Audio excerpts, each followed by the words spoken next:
Good morning, everybody. Welcome to the last SDFF 2020 session. This festival was run and is running online under the theme Equity. This session has been inspired by a panel discussion that we ran at the Design Museum last year under exactly the same title. Aware of the feedback and having a bit of time for reflection, we've decided to extend this conversation and run a second, so to speak, a second chapter today. Let me now introduce our panelists. Today in the room, we have Lily Graf from IBM. Lily is a service designer with an experience in project delivery and organizational development. She is also a part of Operation Green First, an internal project with the ambition to incorporate sustainability into everything IBM does as an agency. Welcome, Lily. Our second panelist is a co-founder of Climate Labs, a multidisciplinary design consultancy that focuses on design for sustainability. Welcome, Ahsan Khan. Ahsan is responsible for discovering, strategizing, and innovating digital products and services for the European finance and energy sector. He also consults for voluntary and charity sector, such as Worlds of Color. The third panelist in the room has over 25 years experience in design for sustainability. He still believes that together we can design a better and more sustainable future. Welcome, Chris Chevrin. Chris is a director at world-class sustainable innovation and design consultancy called Reboot Innovation. Thank you for joining us.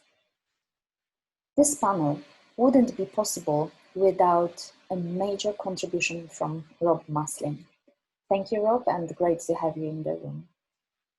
Rob is currently working at Satellite Applications Catapult. He leads design projects with agriculture value stream to tackle some of the biggest global challenges, such as climate resilience of farmers in emerging economies and deforestation in South America. Today, we are also supposed to be hosting this event together with Sarah Mann, a head of programs for growth and innovation team at the Design Council. Unfortunately, she got sick and she couldn't join us. We are sending our best wishes and we are hoping, Sarah, that you will get better very soon.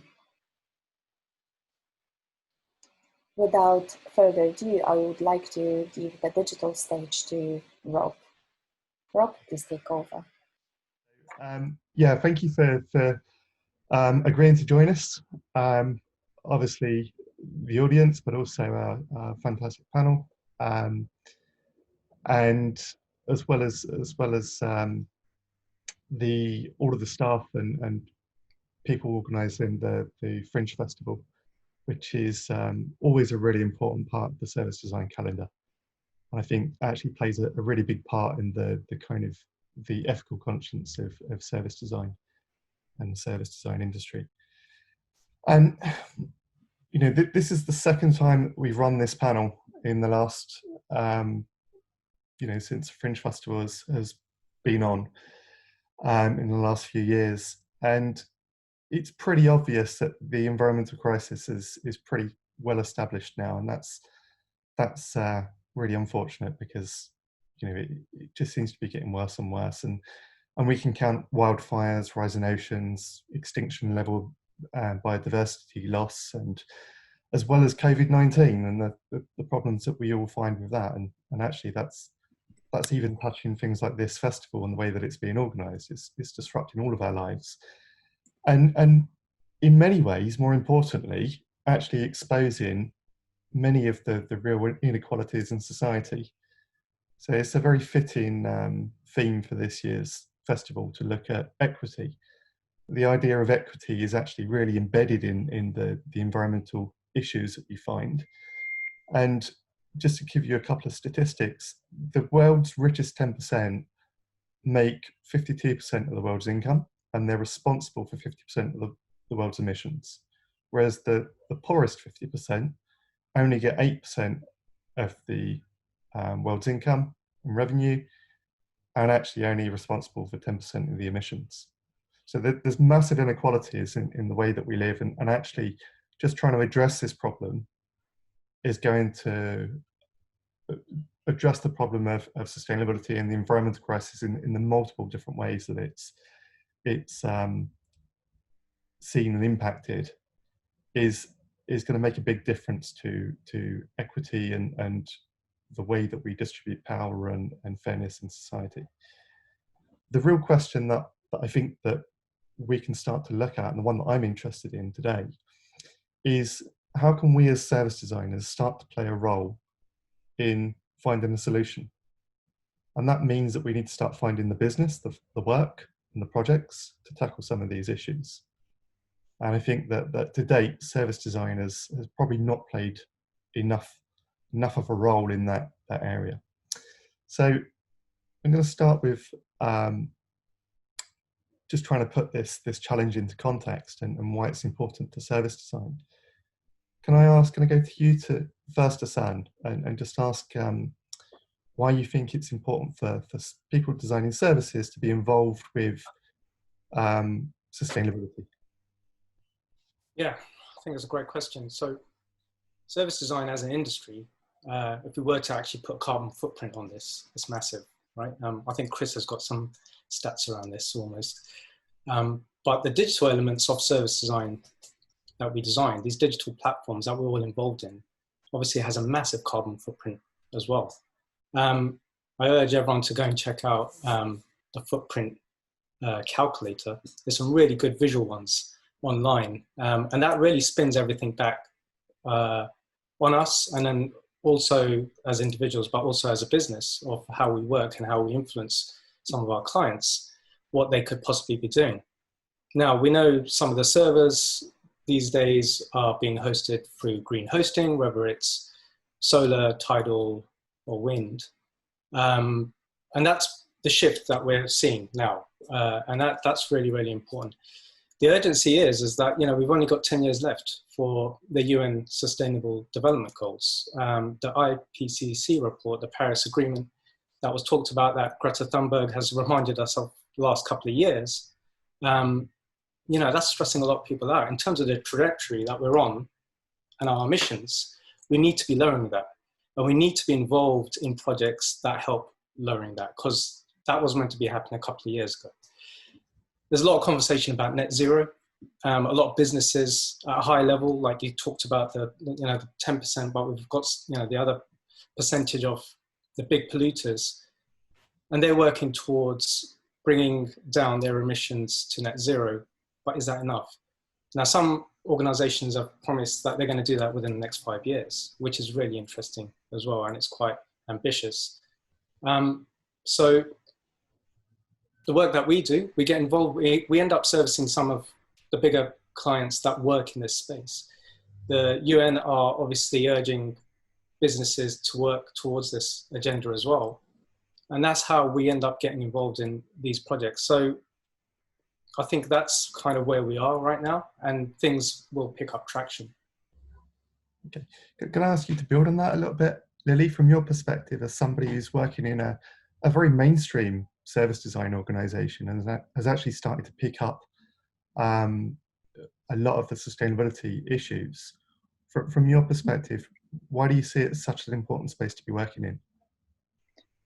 I think a bit, yeah, and building on what Afsan said, the fact is we don't only can have like organization who's starting from scratch and have sustainability at the core. We actually, I think, we need to transition and like embedded in every organization. And I think that's also why we set out this like high ambition to really become sustainable by default, because we don't see it as something extra or some specific projects that we want to do, but actually how can we bring it in every project that we do within our agency, and how can we drive it forward. And I think as service designers, we don't design chairs, but we design how people live, how people work, how people shop, how they move around. And I think, and how organizations deliver that. So we need to actually, the climate crisis and how to address it is something that everybody should do. And I think this is also something we should aim for.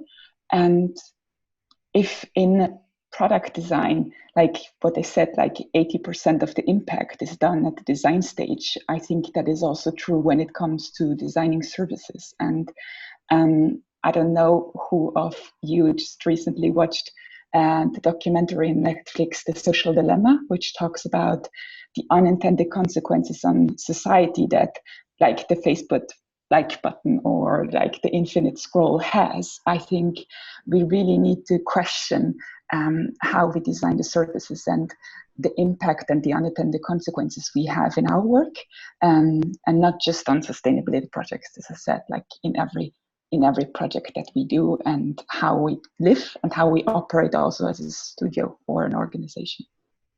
Thank you, Lily. So as somebody who's been working in the space of environment and sustainability across multiple different disciplines, Chris, you've been working in this space for nearly 25 years now. So I'm sure that you have a lot of thoughts as to why it's so important to be designing services in sustainability.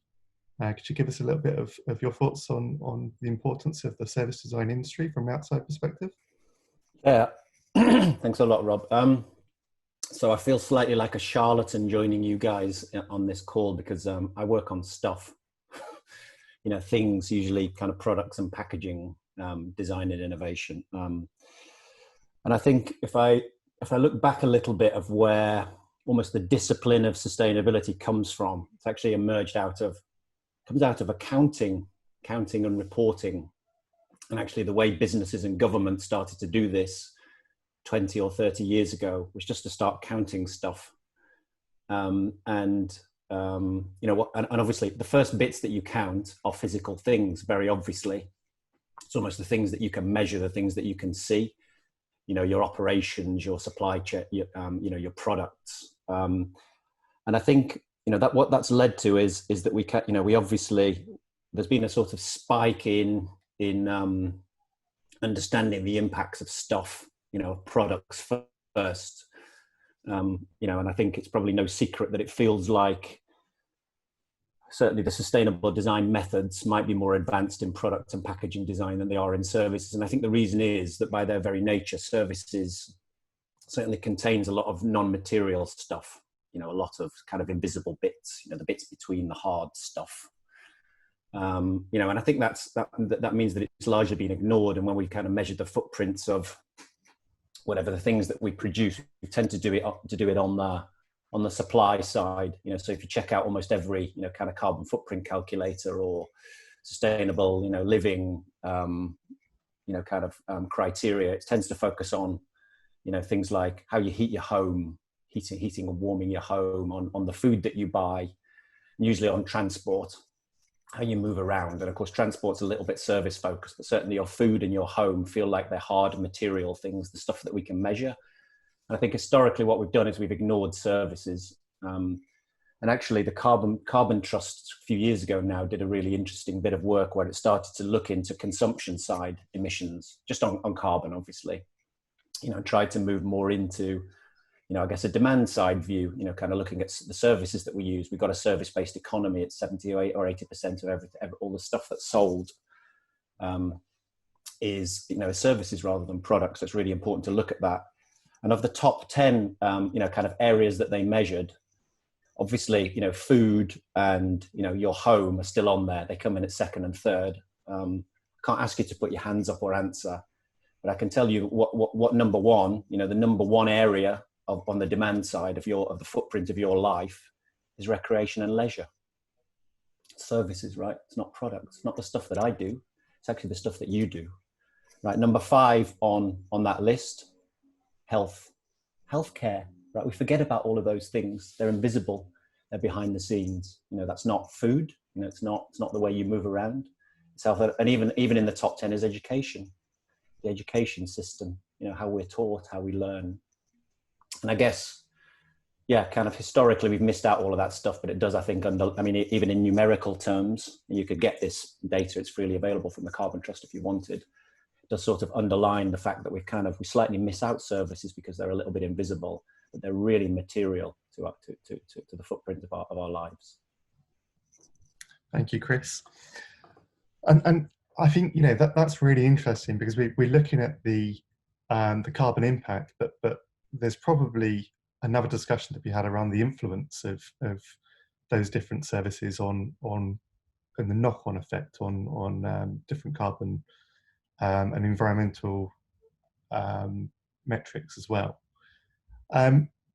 Just interested to come back to you, Asan, and look at the challenges that are actually, sorry, I'm going to go over to Lily first and just talk about the challenges that you see in actually trying to work in this space, and what are the barriers to you working in sustainability as a service designer? Yeah, I think first of all, for us, as you said at the beginning of it, like you need to get clients who buy, or at least organizations who buy into the fact that sustainability is something important and they want to do.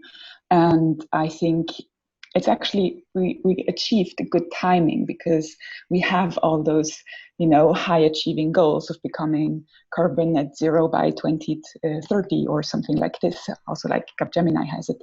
But then we need to actually ask and see, how can you do that, and how can you bring that in like the different projects? And I think that's, I think, why, at least in our organization, we really started around that. How can we change the conversations we're having with clients around it? So if we need to talk about creating a new digital service, can we also speak about, where do you host it? Is it hosted on renewable? Does it get the renewable energy sources? How do you build it? What would mean building a low impact website or a low impact, you know, web app? And I think this way you don't talk about sustainability projects in a sense, but you really bring it into every day. And I think it's sometimes the challenge, because client can't desire what they don't know. So it's our work first to really understand how we can drive those conversations, how we can convince them. And I think here is also one thing that we need to become better at, is really being able to show the business case and show the numbers, as businesses often think and decide with numbers, to really show them how this can affect and impact their revenues and the triple bottom line, in a sense. And I think also, when it comes for service designer in our education, we don't actually get the tools. I think we are starting now, but whenever you learn about how would you really then deliver a digital service, it's really hard, and you need to search online, like, what would this mean? Like, how would you design that? And as well as, I don't think, at least in my education, I learned so much about systems thinking, or like really complex challenges. So I think we miss sometimes the tools and methodologies that we could bring in our practice to have a stronger impact. Okay, thank you. We're going to come back to some of those questions on skills and assets that we need to tackle these things a little bit later. But before we do that, I think, Chris, you've got a lot a lot of experience in this area of trying to embed sustainability in design consultancies. And I know that you've been doing a lot of thinking about this. Could you kind of give us some ideas on what you think the barriers are to designers working in this space? Yeah, so by way of a background, so I run my own, I call it a sustainable innovation and design consultancy now. It's like a boutique, you know, so only specializing really in sustainability projects usually with commercial clients. and usually, as I say, focused on kind of stuff, on products, on packaging, consumer packaged goods, quite a lot of the areas I work in at the moment. But before that, I was head of sustainability in 3 design agencies. So Seymour Powell, Dragon Rouge and Interbrand. So in a sense, I've probably, done at least 10 to 12 years of, what Lily's trying to do now, or is doing now inside agencies. And I think, what's on reflection, I feel that my time in those agencies was probably partially successful and not completely successful. And I'm happy to share the sort of the positives and the pluses and the minuses of that. So I think if I look at Seymour Powell, we did some really amazing work there, in terms of kind of one-off projects. So in Seymour Powell, we designed the Fairphone 2. And if any of you on this don't know Fairphone, it's definitely an organization that you should look into. It's essentially the world's greenest and most ethical smartphone. And that was, an absolute pioneering project. I think it won Seymour Powell more design awards than it's ever won in its entire 30-year history. An absolute flagship project that everybody wanted to work on, really pioneering, very proud of that. Worked on, the world's first mainstream recycled paint called Dulux Evolve. Some really impressive cutting edge projects. And I think we were successful in that model of doing those, big, exciting projects. But I'm not completely sure we were successful in that model of kind of, getting this into the culture and the DNA, in terms of the way of working, like making it part of everyday design. And I think, there's a number of reasons for that. And, I always feel that, particularly when you go to an established incumbent agency, they're never more than 3 months away from bankruptcy, right? So actually a lot of the business model is based on this idea that it's quicker and easier to sell the stuff that you've done historically. Quite often projects are a development or an optimistic extrapolation of the stuff that you've done before. Your future work, your future work's built very much on your past work. There's and the business model is absolutely reliant on that. You can't just take, kind of 20% of your time, go off and dream up a new offer. And in a sense, it's probably, I think what agency should be, if it's an agency, or a design team should ask themselves is, I think it's a bit like, it's the classic sort of, can you embrace a new offer? Like, have you had success in, and it doesn't need to be sustainability, but is there a track record or a history in your organization of starting up a new design offer? And, 10 years ago or 20 years ago, have you done that with digital? As digital came along, if you were a packaging design agency, have you managed to integrate a digital design offer? If you were successful with that as a sort of change model internally, then I think it's the same story with sustainability. And if you struggle a bit, to sort of, if all of your work is based on your, what you've always done, and you are at your core, whatever it is, a product design agency or a service design agency that's really good at what you do, I think you might struggle to embrace something new. That's my experience. Okay, thank you, Chris. I know that that actually trying to get the clients as well and making sure that this is a really business-driven and client-driven change, I think, is also important for industry. We can move into that a little bit later, but I think I want to come to Hassan as well, and just, I know that you've got a lot of experience and work that you do on the side with charities, looking at equity and the role of minority communities. And I was hoping that you might be able to kind of thread some of the conversations that we're having and talk about the relationship between sustainability and equity in design. Do you have any thoughts on that? Yeah, interesting question. So yeah, some of the work that we do with Words of Colour, for instance, they work with this, the whole challenge of diversity within the creative industry, within academia and other places, the misrepresentation of people of color in some of these places. And those challenges of, we talk about privilege and other things. Like you mentioned before, it's the 10%. At the end of the day, it's the poorest in the communities that are affected the most when we talk about climate change, when we talk about pandemics and other social or ecological challenges that we have in front of us.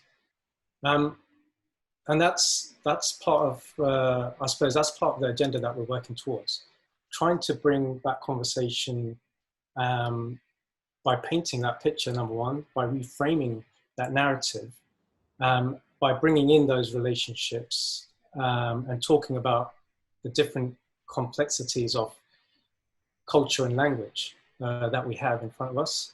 But there's a lot of work to be done around that. And we are seeing, because of the unfortunate consequence of what happened in America with George Floyd, and then the shift of change, that urgency that people are actually asking for.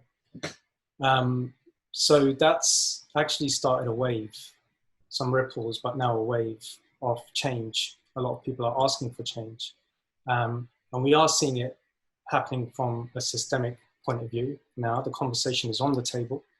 And everything that we do, just like the conversation of sustainability was on the table a couple of years back and it's become more apparent. Now that conversation of, fairness, equity, diversity is very much intertwined into this whole conversation of diversity as well. Thank you, Sam. And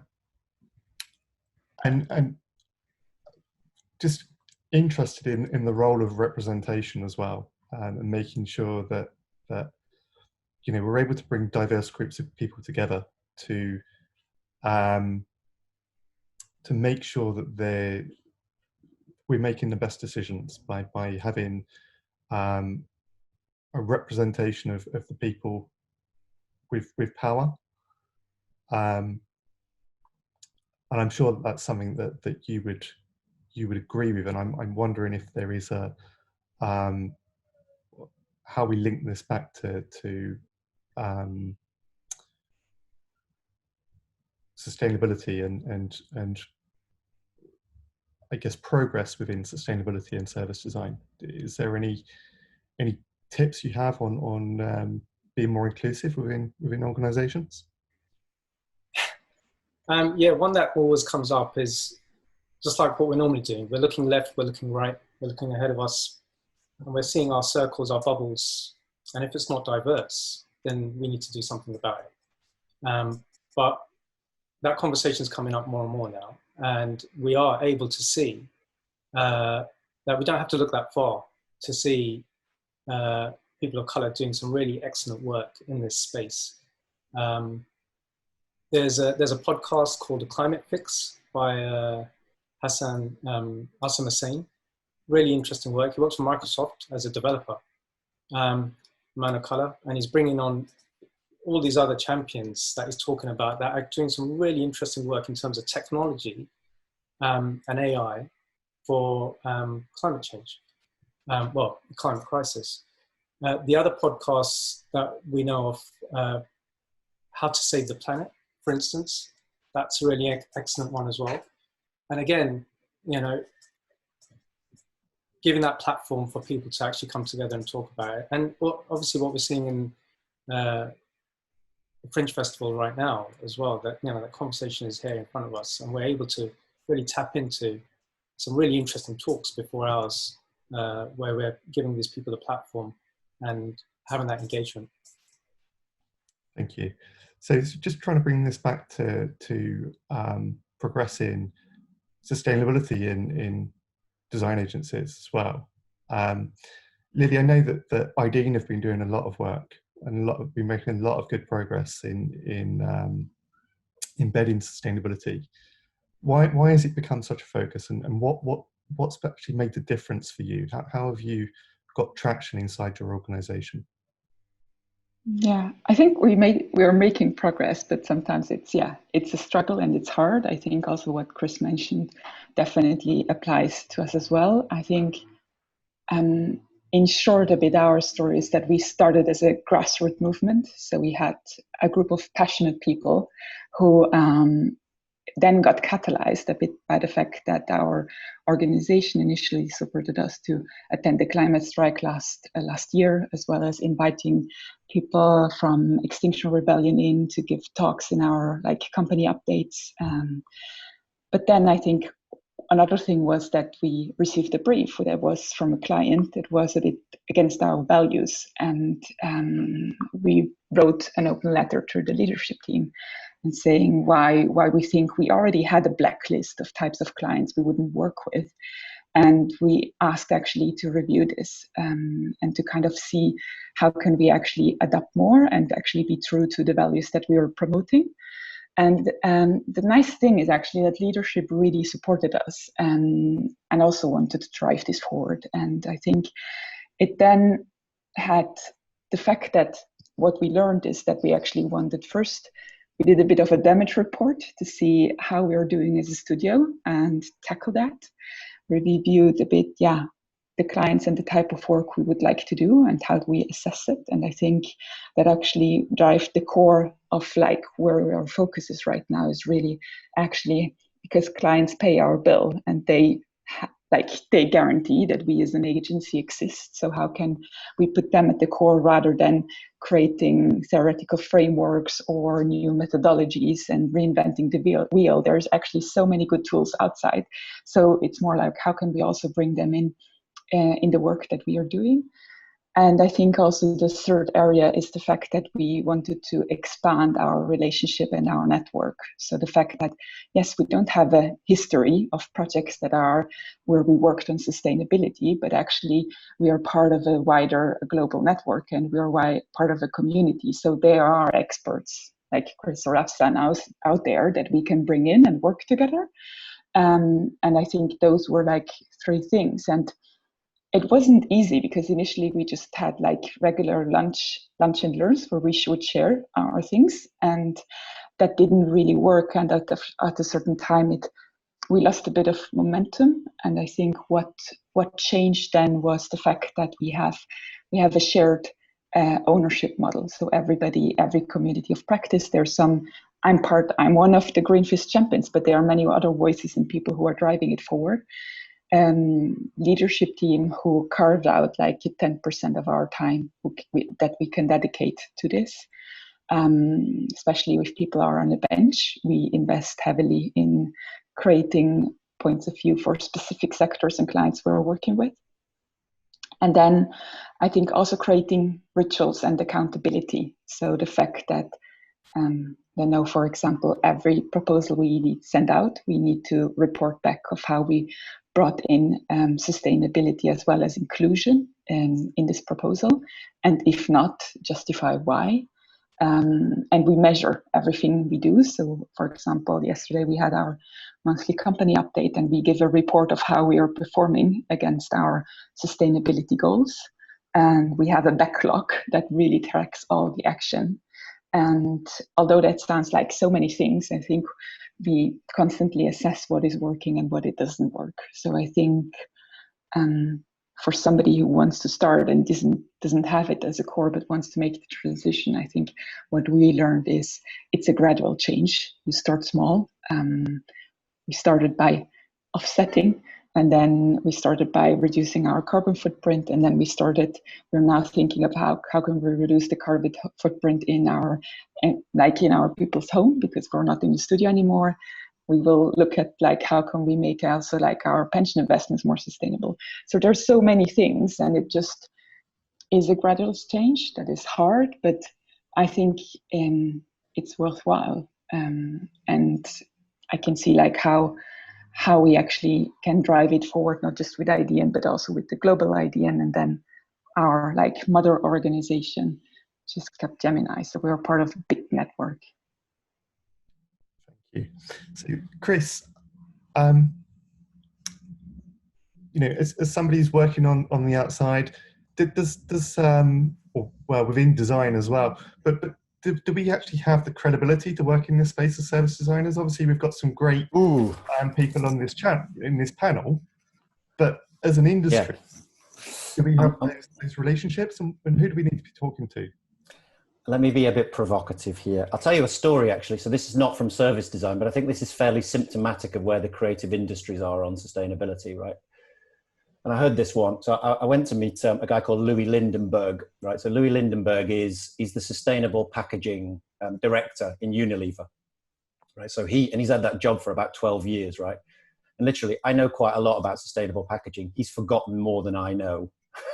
He's a really knowledgeable guy. And he went over to one of the big, kind of like the creative agencies holding houses, and I'll give you, I won't say who this is, to meet up with them and talk about Unilever has a big plan. It's called the Unilever Sustainable Living Plan.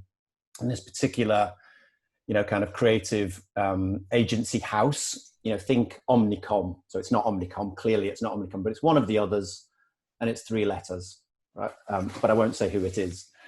So he went over to see them and talked about how they could help him deliver the USLP, the Unilever Sustainable Living Plan.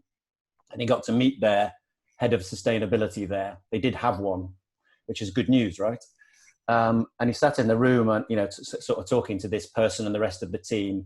And then he said, well, I'd be interested to know, and this is a really knowledgeable guy, what makes you the sustainability thought leader inside this organization? And the guy admitted, it's because I read a couple of papers before coming to this meeting. Now that's not very smart, right? But I think that's a little bit symptomatic of where we are in the creative industries generally, which is, kind of where I think there is a lot of enthusiasm. There's a growing amount of knowledge, but actually I wonder whether we're really at the races on all of this stuff, and actually where we need to get to, just in terms of our knowledge base, is being able to sit in a room and have a meaningful conversation with Louis Lindenberg, or the other people, like proper sustainability directors, like people who manage this on a day-to-day basis. Within my network of designers, how many people can do that?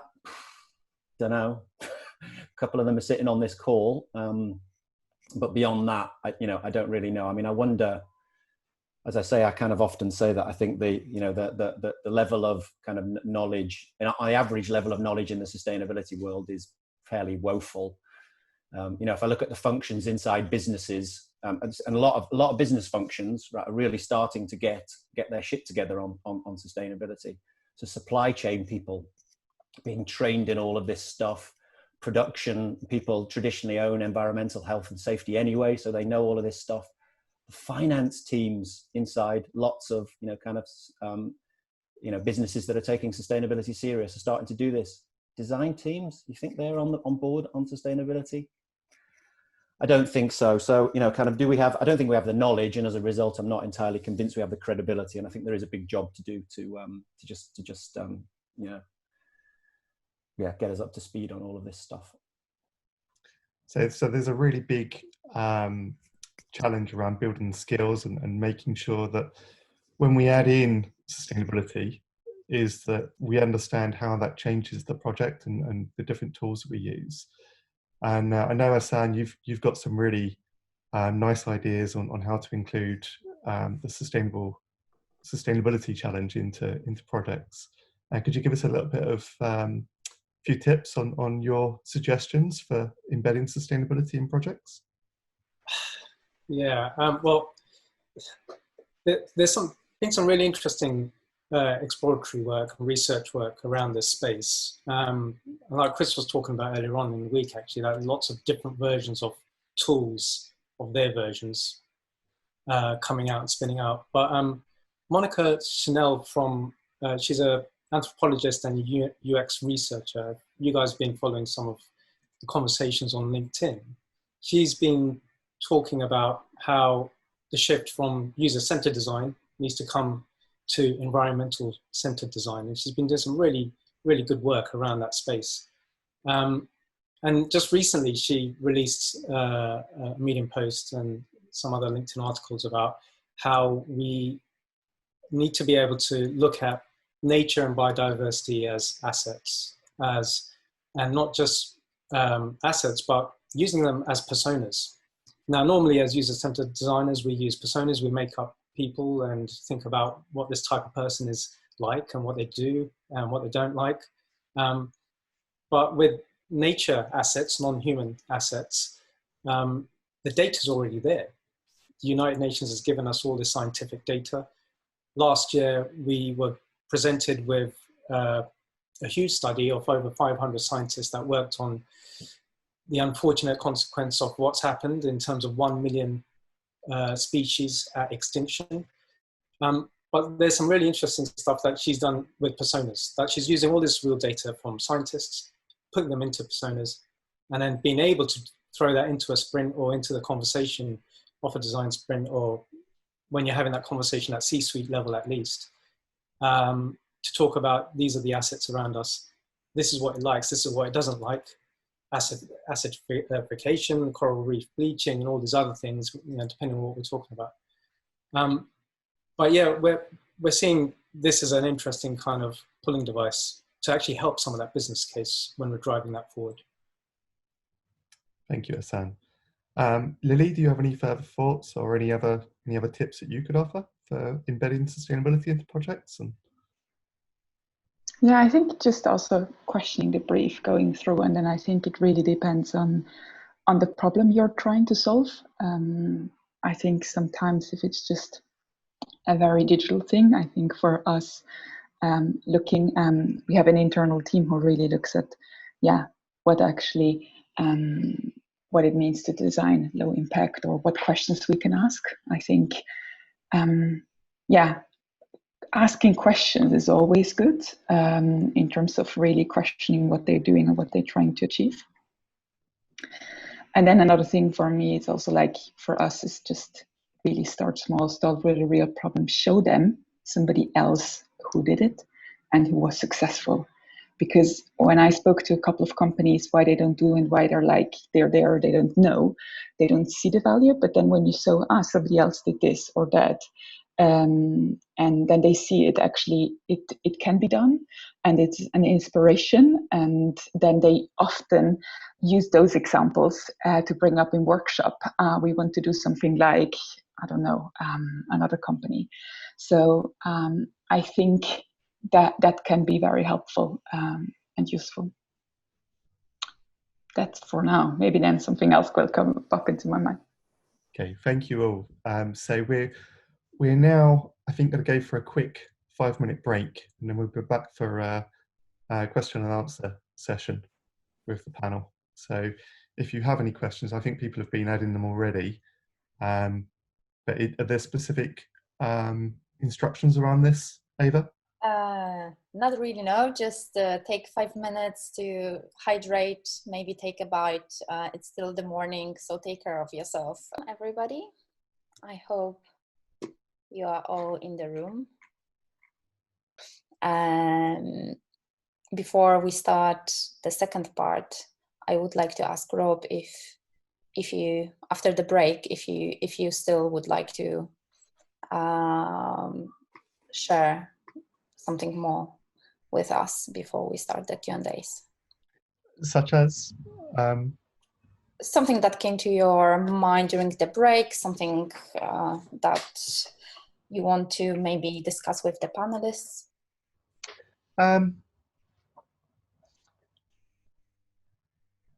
think a lot of what's been said echoes my thinking on the subject of sustainability. I think that, I think especially the work that Lily's doing at IDEAN, I think it talks very well to the purpose of this panel, and obviously is a big reason why we've got her on.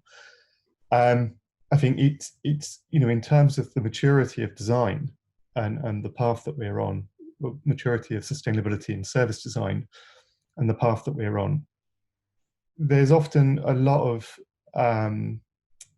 theory around what we should be doing, whether we should be looking at circular economy, whether we should be looking at, whether we're life-centered design, whether we're this, that, or the other, and squabbling over kind of details in terms of the different philosophies that we might all have, and politics and various other things. And I think that it kind of gets in the way, and I don't think that design is as mature as being able to discuss these things at the moment. I think that in this the kind of progress and the maturity pathway that we need to be on, we need to think about the next step. And that's really, to my mind, sort of being talked about a lot in this panel, which is taking responsibility for ourselves and making a commitment. And a commitment in I guess, lots of different ways. And I think speaking to the theme of equity as well, making sure that we have diversity in the decisions, represented in the decisions that are being made, and making sure that there is a distributed power structure. I think, you know, that it's no coincidence that the businesses and the world leaders who are putting sustainability at the forefront of their green recovery are all women. You know, and I think that we should really be looking at that and why that is, and actually trying to build up the understanding of really how identity plays a role in how we act and what our philosophies are and what our biases are, so that we can build something that's a bit fairer and actually is going to take action in the right way and progress in the right way. The thing that we haven't actually spoken about, which is maybe looking at that side of the debate, which is maybe bordering on philosophy, but is also embedded in the sort of pragmatics of design and lifting it, is the business model and the economy and growth. Although these are client problems and these might be part of design solutions, these are also the business models of design agencies, and maybe something that we need to look at. But I think that the discussion so far has been really great and really inspiring, and I think that, you know, it's always the best just to kind of approach these things with an outlook of curiosity. And trying to learn from people, and I think that I've done that a lot today. Thank you. So I wanted to kind of, I was going to ask a few questions to the panel now, I think, and start responding to some of the questions that have been asked in the chat. There's a great one here from Heike. So a friend of SDF, asking Chris that there's still so much in the fact that entertainment and leisure are the most carbon emitting industries. Is this from data centers or streaming of media, or is it holidays and getting on flights? Do you have that information? I don't know if you went that deep, or if the surveys allowed that much detail, but it's an interesting question. Great to get a detailed question about the intricacies of carbon footprinting on a service design. Actually, I dug that report. I think that report was out in 2006. Can you believe that? And I read it when it came out, and I kind of dug it out just as a refresher. You can see here that I printed out the just to prove that I actually did that. But I kind of can't quite remember what the details were of you know, the aspects of recreation and leisure. I can see from the table I've got here, so it talks about direct and indirect. So I'm imagining it's going to be things like probably is transport and travel to, you know, kind of leisure outlets, and I think hospitality would be in there, and probably the you know, a lot of leisure and recreation would probably involve buildings. So the kind of embodied, you know, carbon and energy of having buildings and using buildings would probably be in there. But I, in truth, I've had quite a few sleeps since I first read this back in 2006 and 2007. I can't quite remember, but I'm fairly sure that, knowing how geeky the Carbon Trust are, all the intricacies of that would be available in that report. And I put a link to it in the chat function. So if you want to download that, good luck reading it. In fact, I think it's good that you start reading it because, you know, just to make you aware that actually all this information already exists. You know, kind of, we're not short of information on all of this stuff. It's kind of loads of it is out there, and actually, you know, a big job for us to do is to actually start getting it and reading it. Yeah, thank you. And I was thinking actually, Ava, as well, maybe we could try and track the requests from people to provide links that the panel are providing. So, and then email them around afterwards or put them on social media in some way.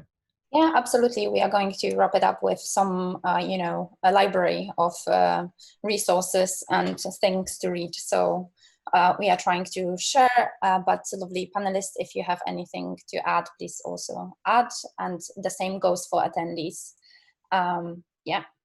If I may, I would love to, I don't know if Daniel Tweed is still ready to take the stage and ask the question. Daniel? You need to unmute yourself. Classic trait. I think if I'm online for probably about 12 years, I'll still be on mute at some point in life. So thank you very much. It's an honor to be here, really. My question was really around Chris's point very early on.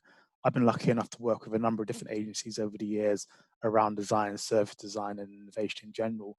And I'm seeing, similar to Chris's point, there is a shift around how their business models look. But I want to see, would there be a way, from your point of view and your experience, how could there be a more sustainable business model that incorporates people, planet, and profit? Is it okay if I answer that? Everyone else? It'd probably be good to get comments from others as well. So I want to answer that in two ways, if that's okay. So I think I mean, it might be just good to share with you the way. Yeah, I think I have had some successes of working with agencies. About 50% of the work that I still do now is actually partnering up with design agencies, right? And I think, just give you my learnings, if you like. I'll give them away for free, right? So I think Lily's onto something here, right? I think, you know, in terms of being, I think the kind of targeting specific clients and, you know, kind of clarifying your offer is really important here. You know, you know, pinning down a, whatever you call it, a point of view or an offer, you know, kind of where you've got an angle. And it doesn't need to be you know, you see that a lot from design agencies, and they're, you know, naming it humanity-centered design or life-centered design or earth-centered design or whatever it is. I think that is important to do, you know, to take ownership of this stuff internally. And also, obviously, you can then kind of communicate that with people. I think the kind of targeting the clients that are most likely to buy this is really crucial, right? So I always think that there's actually, I do mostly commercial work, right? But I always think that there's actually three business cases for sustainability, right? There's a reputation and risk management one, right? Which is sort of a get out of jail card, right? Your clients don't need design agencies for that, right? They need public, you know, they need a PR agency. Right, so they're unlikely to come for you if that's the major driver for their sustainability work. There's a cost and efficiency case, business case, where it can cost them less. I don't think they're likely to come to design agencies very much on this, because there's people, engineering agencies and supply chain consultancies, in a much better position. Their suppliers even in a much better position to serve them on all of this stuff. The third business case has probably emerged over the last 5 years, right? It's an innovation and growth business case. That's where they need design agencies, right? So have a think about either who you want to target or who you've got in your current client portfolio. Of course, it's always easier to sell a new offer to an existing client. Who have you got in your existing portfolio who are on the innovation and growth case? Right? And I largely target my work around, you know, kind of those leading edge or fast followers, sort of corporate business leaders, or actually startups, you know, that are on a fast track growth trajectory around sustainable business. And I don't bother with the others who are on the reputational, and there's thousands of them, right? Even millions of companies, clients, commercial organizations that do that. I'm just quite clear about the fact that I'm most likely to win my work from people who've got a clear sense of the business case, being around innovation and growth, and them needing design services. And you can get that, you know, you can get that information, you can get a sense of that of just, I mean, talking to them or looking at them. So I think, and also looking at the sectors that are most active. I mean, I know, Lily, you're particularly focused in on telecoms, but there are some sectors like retail, grocery, FMCG, you know, are really active on all of this stuff. Airlines probably less so. You know, kind of tech's just waking up to all of this stuff. Finance a bit slow. So you could also segment this by category and sector in terms of where's the debate. Like everybody is really, if I can say it this way, shitting themselves around the zero waste movement and anti-plastics movement at the moment. So there's tons of work out there around, you know, kind of sustainable packaging projects. So again, yeah, you'd be quite smart to have a think about where the work is coming from, just quite practically, and segment and target, which you'd be used to. That's a tip. Can I mention one more thing, Rob? And I know I don't want to absolutely hog the limelight, right? So that's, I think, how you do this as, and I just want to raise this because I'm not sure I'll get another chance to speak in the last 15 minutes, but I think that's the way you do it as an individual agency, right? And where it's about kind of, you know, in a sense, it's about the competitive advantage of you as an agency, you know, almost in comparison or directly competing with your, you know, with other service design agencies. And I think there's value in that as a model for us going forward. But while we're on this platform, right, I did want to raise this point about what we could do together as an industry, like as a design industry, like in pre-competitive terms, right, and actually collaborating around all of this stuff. And actually, I think the missing piece of the debate across design generally, and I think it's probably the same in service design, is the client piece, right? I think we as, you know, and I've watched this for probably the last, you know, 10 years, right? Is that when there's a new influx of interest in sustainability, our discussions just tend to be insular, right? We navel gaze, right? We talk about ourselves, we talk about how we've got to improve and educate ourselves, and we almost miss out on the client piece of the story here. And I do commercial work, right, on a fee for service basis, right? And without a client paying me for my sustainability services, I can't do this work, you know. And in a sense, you know, the biggest thing that, you know, the thing that would absolutely revolutionize all of this stuff is if every client specified sustainability in projects, right? That would utterly revolutionize the way we do design across the piece, right? And we won't do that with an individual agency offer, right? We'll do that as a design industry. And I think there's some really practical things that we can do about that, right? You know, do clients, I'm talking to the European Design, Packaging Design Association about this, right? You know, if we could get the top 10 packaging design buyers to properly specify sustainability in design briefs, you know, I don't know what, you know, maybe that's 10 organizations. It's like P&G, Unilever, Nestle, Mars, big packaging design buyers. If we could get them to specify this properly in design briefs, right, it would come through in the work that we did, and it would revolutionize packaging design because it would filter down to all the other organizations. If we got big design buyers to choose design agencies on their rosters, most of them have got design rosters, right? If an entry point for being on the roster was that you got your shit together on sustainability, it would revolutionize the design industry. And the one thing that I'm really missing here is that kind of, where's the client piece of this? Clients themselves want to become more sustainable and want to sort of up their game on all of this stuff. And I do feel that we as a design industry, it's not just service design, it's actually all design industries, we tend to sort of internalize and navel gaze and miss that piece of the fact that we could go on a journey together with our clients here and actually help them. And in turn, they would change their practices, and it would probably help us to do the projects for them in the long term. So I'm going to zip it now. That was my that was my take on this. Thank you for your thoughts, Chris. Really valuable and really insightful. Can I throw that out to Lily and Hassan as well? I think it's such a great question. Do you have thoughts about the business case and for being able to sell into businesses for sustainable service design?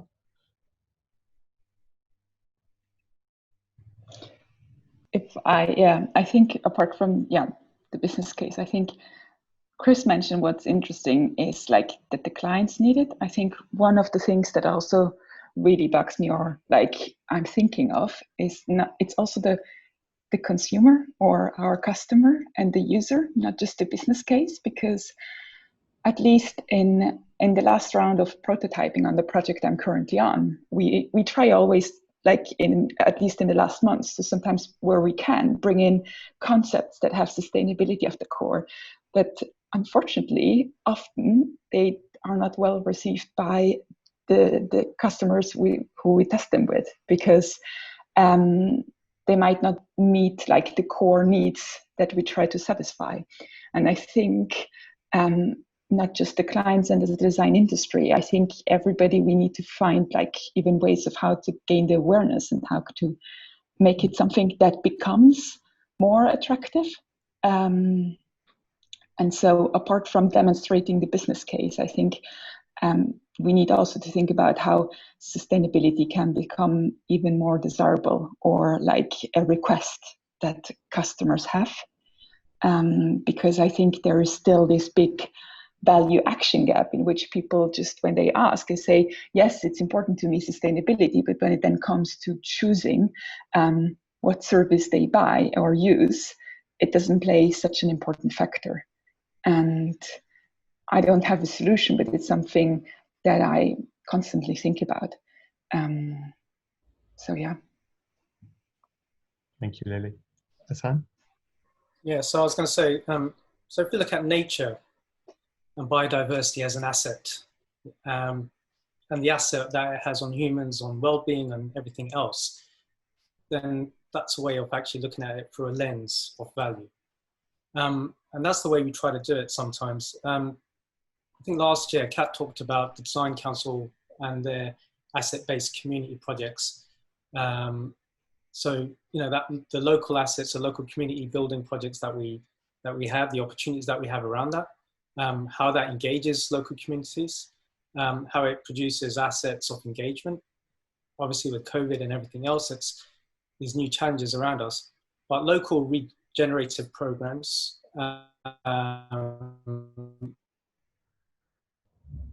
Oh, we've lost Hassan. You're on mute. Hassan, if you can hear us still, switch off the video and try to switch it on once again. Oh, are you back with us, Hassan? Yay! Yep. Yeah. Yeah, back. How far I got? What did you? Design Council and the asset level projects. Design Council and asset level projects. Yeah, so local assets, local regenerative programs. We've seen some really interesting work on regenerative design from Daniel Wall, who's been really vocal about this. I think LiveWork have been using his framework in some of the work that they're doing now as well. I think it was just a couple of days ago, the government announced a new green recovery program, 40 million that they're throwing up in the air. So if there are any bid writers that want to get on re-greening local and national projects, it'll be good to have a conversation about that later on. Yeah. Do we have another question, Ava? Yes, we do, and I'm working on establishing whether this person wants to answer, wants to ask this question alone or not. So I'm gonna just try and see. Mila, would you like to share your question with us? Good morning, everyone. I apologize for the background noise if there is some.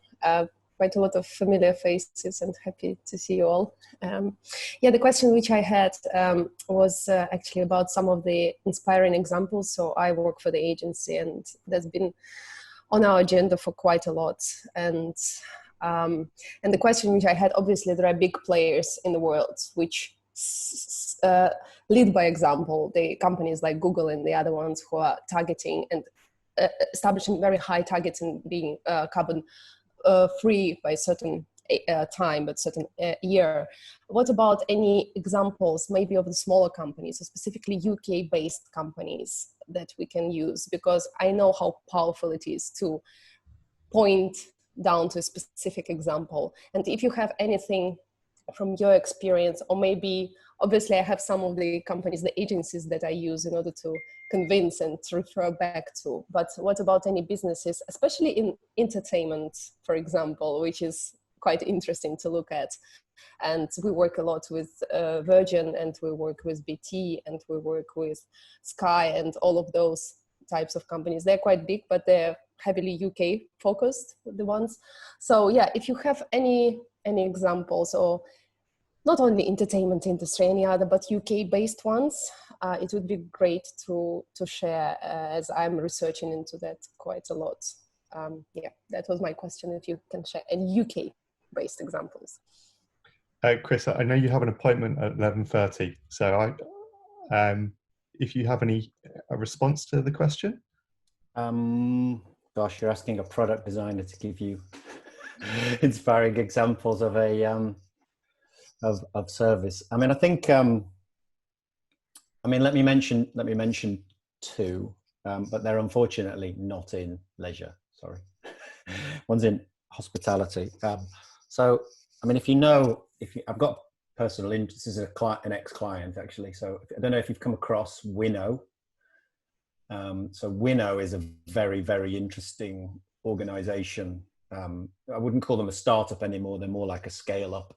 So Winnow Solutions, and they offer, well, actually, I mean, I'll say it as a product because the product bit is the bit that I've worked on, but actually they offer a software as a service solution.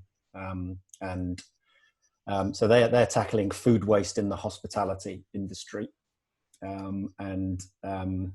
Essentially they offer, it's like smart scales and a smart bin for professional kitchens to weigh and measure the amount of food they're wasting. And when they start measuring that, like a kitchen has got no idea of how much food it's chucking in the bin.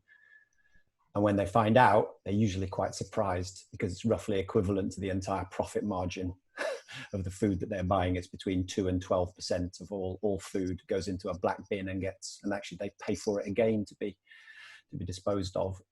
So the Winnow solution, which is a mixture of hard and software, is like a smart scale, smart bin system, which tracks and measures food waste in professional kitchens and obviously cuts it in half once you install that system. And you subscribe to it for 3 years. It cuts food waste usually in half in between 3 to 6 months, saves the kitchen $75,000 every year. There's a really strong commercial case for that. And I think it's a brilliant piece of business set up, not by designers, unfortunately, by 2 ex-McKinsey consultants who'd spotted the business opportunity there.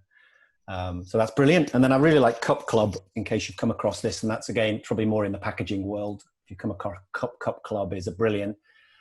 I mean, I think there will be increasingly like packaging as a service models emerging where, and what Cup Club is obviously tackles coffee cup waste. So instead of buying your coffee cup and it being compostable or disposable or unzippable or disassemblable, in this case, you actually rent the coffee cup and you can take it back to any outlet of, people who buy into that model, and it's reusable 250 times and will be washed and reused for you. And I think there's some smart tech in there to whatever pay for it or to sort of track reuse and reimburse you for your deposit. They're two that I find nice and exciting. Robert, I'm okay to stick around for an extra 5 minutes afterwards, but they're my 2 examples. Okay, thank you. I just on that point, we've got so many great questions, far more than we can probably answer in this session. I'm just wondering if we can capture them, download them, and see if we can what we can make of them afterwards. Yeah, absolutely. But since we are now within the sphere of examples, I think Mauricio, he's also asking a question, a bit more maybe specific. He's asking for examples of systemic design using service design principles. Anybody would like to answer this one? Do you have a particular person that you would like to ask that to, Mauricio? I do not, but maybe Lily has. Yeah, maybe because yesterday in our community of practice of service design, we really discussed about how systems design, how we bring it in or vice versa. And one of the things that we said is actually we should bring in more systems design into service design, because as a service designer, you often start with a specific problem and then explore and widen up. Whereas as a systems designer, you start with a wide complex system and then identify where to intervene and where to find those leverage points. I personally did a very good online course that is on, I can share the link later, it's on Acumen Plus. It's a free course, and it's the Omidari group who teaches you systems design practice. And I think what it just helped me is they have very practical tools and workshops. And then you can try and bring those into like your everyday practices and see like how you can adapt. I think it's then really questioning how can you adapt and how can you have a better conversation about the brief you get, so that rather to narrow it down, can you open it up so that you actually have a more systemic. And then the other thing that we discussed yesterday is actually often as service designers, we maybe speak with users and we speak with stakeholders that are part of a specific organization.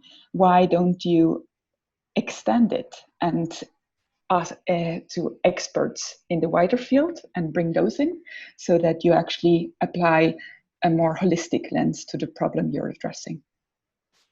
I hope that helps. Great, thank you, Didi. Just knowing that Chris is going to leave us, we have one question for you from Bas. And I wonder, Bas, would you like to ask it out loud, or you can take the stage? I have granted you. Great, thank you. You're welcome. Yeah, Chris, I liked your provocation about kind of many designers not having the knowledge to really discuss sustainability in projects. I think, as I see it, this is for the creative industry, which has many small companies and studios, like a classic problem. How do you innovate when you're really small? And how do you learn, build a body of knowledge when you're really small? So I kind of wonder, any ideas around that? How can we as an industry of many tiny companies actually address that? Yeah, that's a good one. I mean, I think, so I think there's, probably it's quite good to do that on a personal level, but of course you can't read 20 years worth of literature to win yourself a project in 3 months. I mean, I think continuous learning is probably one thing to do here. But I still think so it's interesting, right? If I look at some of the agencies that have cracked this, right? They probably haven't done it on their own. They've done it through partnerships. So I don't know if any of you are tracking what IDEO is doing, and they've obviously signed this strategic. They are the circular design thought leadership partner for the Ellen MacArthur Foundation.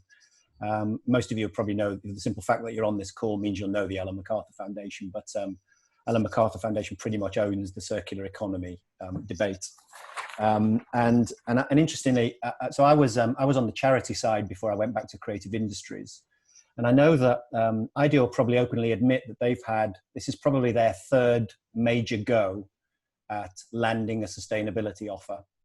But IDEO is a big one, right? So I promise that there is a learning for you in a small organization here, right? But so I actually did a partnering project when I was in the sustainability charity that I used to work with IDEO. But again, we never quite managed to build any momentum off that. And I think IDEO's current work in circular design, probably by their own admission, they would say that they've kind of built it off the back of the Ellen MacArthur Foundation. It's a brilliant strategic partnership for them and allows them to bring knowledge in-house on projects. And I suppose that model of you don't need to know it all yourself, right?